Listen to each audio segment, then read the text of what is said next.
अगं सुनबाई आलीस? आज एवढा उशीर का ग झाला तुला? आई, आज जरा मीटिंग लांबली आणि वरून ट्रॅफिकही खूप होतं. पण तुम्ही झोपला नाही अजून? अगं तुझी काळजी वाटत होती, कारण तुझा फोन पण लागत नव्हता. मग कशी झोप येणार? हो आई, मी तुम्हाला कळवायला विसरले आणि फोन पण नेमका स्विच ऑफ झाला. ठीक आहे, असू दे. जा पहिले हातपाय धुवून घे, मी तुला जेवण वाढते. आई ऐका ना, उद्या आमची मीटिंग ना पुण्याला आहे. आम्ही सकाळी पहाटे 5 वाजताच निघणार आहोत. पहिला जेवण करून घे, मग उद्याचं उद्या बघू.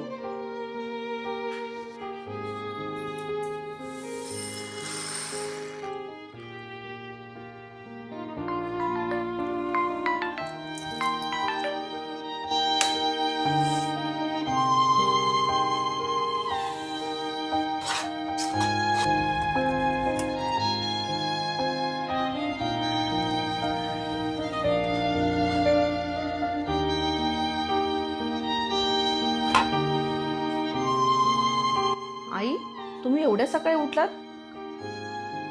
अहो पण का? मी गेली असते. बिना डब्याची?